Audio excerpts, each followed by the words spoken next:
Bonjour à tous, je vous retrouve aujourd'hui pour une deuxième émission de reportage au Salon du Polar.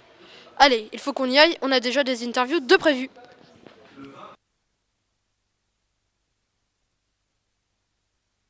Nous continuons nos belles rencontres avec Thierry Roberecht. Êtes-vous surpris d'avoir été une nouvelle fois sélectionné pour le prix du Polar après Terminal Terminus?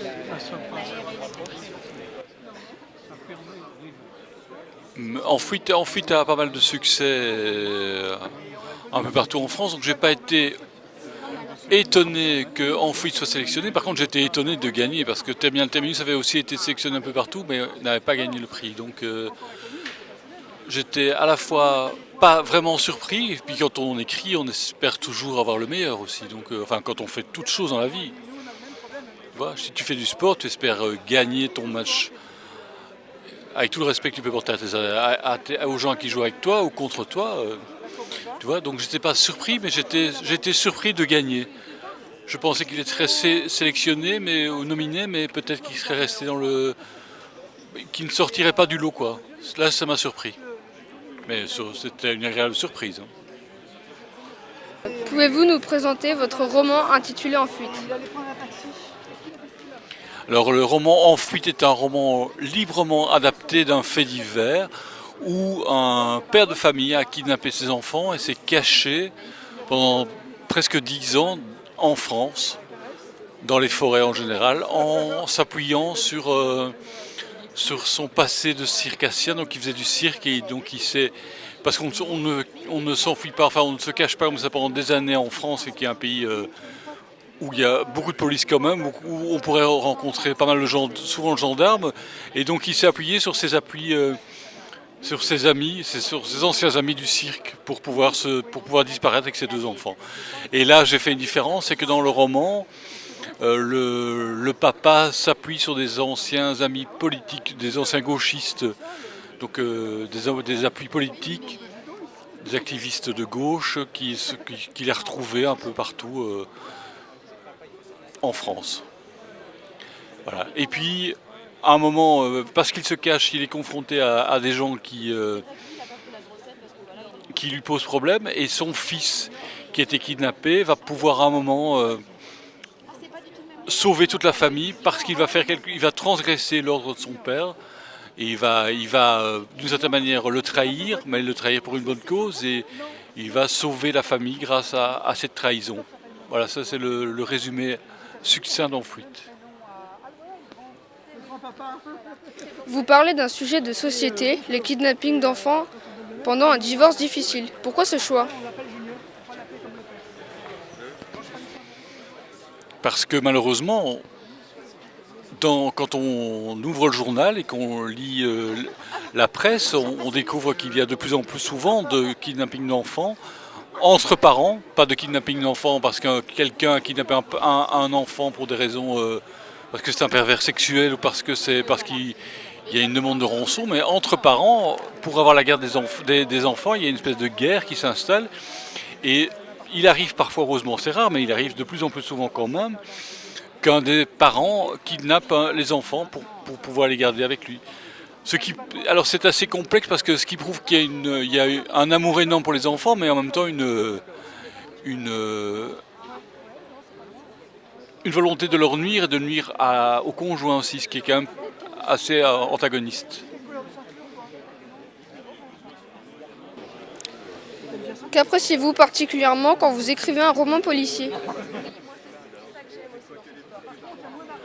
J'aime beaucoup le jeu entre le lecteur et l'auteur, c'est-à-dire que quand j'écris, j'imagine la réaction du lecteur et j'essaie de le surprendre en choisissant des voies détournées, en choisissant des solutions qui sont les plus étranges, les plus bizarres, les solutions auxquelles j'espère qu'il ne pense pas. Et donc il y a une espèce de jeu qui s'installe entre le lecteur et moi, où j'espère que je le surprends le plus souvent possible. Que représente ce salon du polar pour vous?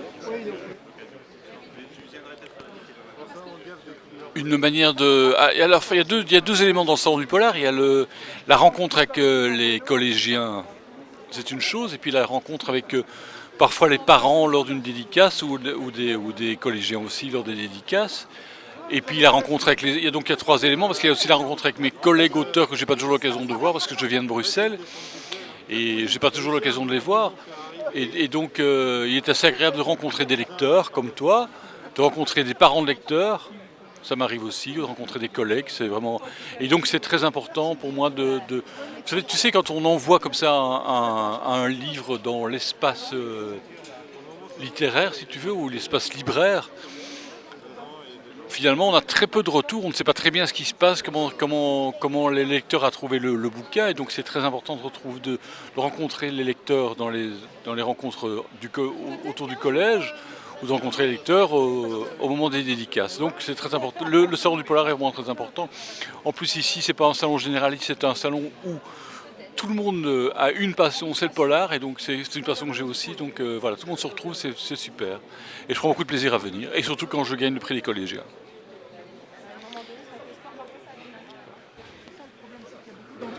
Avez-vous des projets d'écriture en cours, notamment un nouveau polar? Pouvez-vous nous en parler? Oui, j'ai terminé un roman il n'y a pas très longtemps que j'ai envoyé chez l'éditeur, donc il est chez l'éditeur et l'éditeur est en train de le lire. Tous les auteurs te répondront que les éditeurs mettent un temps fou pour répondre oui ou non, et donc voilà, je suis dans l'attente en fait, et c'est une attente un peu stressante parce qu'on ne sait jamais ce qui va arriver. Et c'est un polar qui passe, donc j'ai fait un accident vasculaire cérébral il y a 2 ans et demi, et donc je suis handicapé pour l'instant. Et c'est un roman qui parle un peu de ma situation, à part que je l'ai transposé évidemment, parce que c'est jamais la situation précise dont on parle. En fait, c'est une histoire familiale, comme souvent dans mes romans, dont le père est dans ce cas-ci, le père est kleptomane, c'est-à-dire qu'il est malade, il a une manie, il vole tout et n'importe quoi, il ne peut pas s'empêcher de voler. Et donc cette manie, cette maladie fait éclater la famille parce qu'il est très dur de vivre avec un père qui, imagine-toi, tu sors du supermarché, les vigiles sautent sur ton père, on fouille tout le monde. Il y a beaucoup de pression, beaucoup de stress. La mère ne peut pas rester parce qu'elle ne peut pas supporter ces situations. Et les enfants sont désemparés parce qu'ils sont entre les deux d'une certaine manière. Et donc c'est un thème récurrent chez moi, c'est comment les enfants vont pouvoir régler le problème des parents en fait, d'une certaine manière. Voilà, donc c'est un polar parce que les enfants mènent une enquête.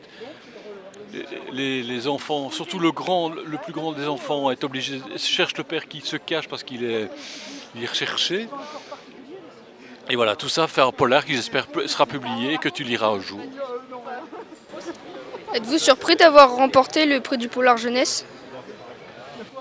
Écoute, c'est une grande émotion pour moi, parce qu'il y a 2 ans, Terminal Terminus était nominé mais n'avait pas gagné, donc c'était une grande joie. En plus, j'ai eu une année un peu noire avec mes ennuis de santé, donc je suis non seulement très content, mais très ému d'avoir gagné le prix, parce que tu sais, lire, c'est beaucoup d'émotions, écrire, c'est beaucoup d'émotions, mais alors quand on peut allier tout ça et recevoir un prix, c'est encore plus d'émotions, quoi. Donc vraiment, je suis vraiment très ému de le recevoir, en plus cette année, je suis très content. Nous nous retrouvons cette fois avec Benoît Sévrac, vainqueur du prix Polar l'année dernière. Silence vous a permis de remporter le prix du Polar jeunesse en 2012, oui c'est ça, mais aussi beaucoup d'autres. Vous attendiez-vous un tel succès? Non, j'espérais même pas gagner autant de prix. Non, on s'y attend pas quand on écrit le roman à autant de succès. Bon, maintenant c'est un vrai bonheur de rencontrer autant de lecteurs, de faire autant de donner autant de plaisir de lecture. Vous avez rédigé une suite à Silence intitulée Le garçon de l'intérieur. Pour quelle raison avez-vous décidé d'écrire un second tome? C'était pas prévu au départ, mais c'est justement parce que j'ai rencontré beaucoup de lecteurs dans des prix, dans des classes, dans le cadre du prix des Incorruptibles par exemple, ou comme ici et l'an dernier dans des sections et dans des établissements comme Claude Monet. Les lecteurs m'ont renvoyé une image de Jules qui me plaisait et m'ont fait comprendre aussi qu'ils y étaient très attachés. Et finalement, ça m'a donné des idées pourquoi pas, je me suis dit, pourquoi pas continuer à faire vivre Jules, alors que j'avais décidé de passer à autre chose et de réfléchir à une histoire pour lui. J'avais quelques idées déjà, pas forcément pour lui, comme personnage principal, mais du coup je les ai adaptés à mon personnage de Jules. Voilà, apparemment il y avait une demande et moi ça m'a donné envie surtout. On ne peut pas faire des choses juste par demande, faut qu'il y ait une envie et cette envie m'est venue de mes rencontres avec les élèves. Pardon. Pouvez-vous nous en dire un peu plus sur ce nouveau roman? Alors Le Garçon de l'intérieur est très différent de Silence. Silence était un roman qui était très dans l'introspection. Jules, le personnage principal, découvrait sa surdité, donc ça donnait une ambiance quand même très particulière. C'était très noir. J'ai l'impression que Le Garçon de l'intérieur est beaucoup plus polar. C'est une enquête dans laquelle Jules assume beaucoup plus sa surdité. Il prend sa vie en main. Il est beaucoup plus actif de sa vie, donc c'est lui qui devient non plus l'objet de l'enquête. Dans Silence c'était le cas, c'était lui le centre de l'enquête. Là c'est lui qui devient l'enquêteur finalement et voilà, c'est quelque chose de beaucoup plus aventure, beaucoup plus d'enquête policière que dans le premier. Très différent donc. Mais c'est normal, Jules a 1 an de plus, il a passé 1 an dans un centre pour sourds, il a appris à assumer sa surdité. Nous avons lu Le Garçon de l'intérieur et nous l'avons trouvé tout aussi extraordinaire que Silence. Comptez-vous réaliser un 3e tome où les aventures de Jules, le personnage principal, vont-elles s'arrêter ainsi? Honnêtement, je ne sais pas. En tout cas, déjà, merci pour votre remarque. C'est très gentil de me faire part de ce retour de lecture. Ça me touche beaucoup. Je ne sais pas. Honnêtement, je ne sais pas. Il n'y a eu qu'une idée qui me trotte dans la tête, c'est peut-être le personnage de la sœur, Jeanne. Je me suis fait la réflexion quand le roman est sorti, quand le 2e roman est sorti, que peut-être qu'elle n'avait pas sa place, peut-être qu'elle mériterait une place un peu plus importante dans une autre histoire. Voilà. C'est la seule chose que je me sois dite jusqu'à maintenant. Je ne sais pas ce que ça donnera. Je dis pas non, je dis pas oui. Je ne me sens pas obligé d'écrire une suite, mais si une idée d'intrigue me vient, pourquoi pas. Ouais, je retrouverai avec plaisir Jules et sa sœur. Donc je pense que j'ai envie de donner un peu plus d'importance au personnage de la sœur. Le salon de Montigny-les-Cormeilles est-il un salon particulier pour un auteur de polar comme vous? C'est un salon qui compte en France, le salon de Montigny-les-Cormeilles. C'est un salon dans lequel j'ai gagné un prix. C'est un salon du polar, un salon noir et polar, donc oui, à ce titre-là, ça compte.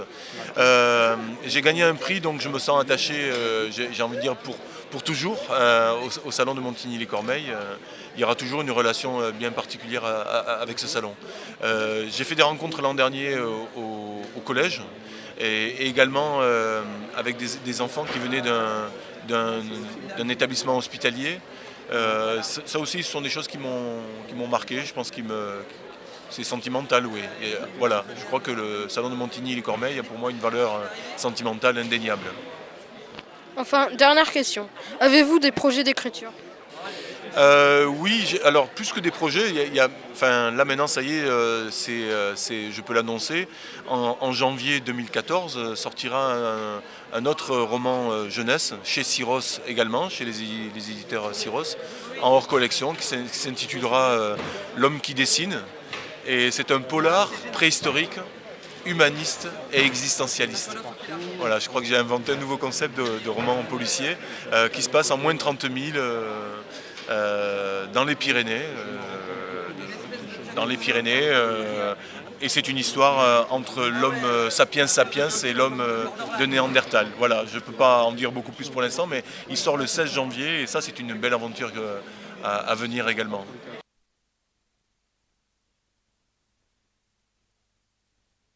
C'est en compagnie de mon ami Rick Hochet que je clôt cette 2e émission de reportage au Salon du Livre.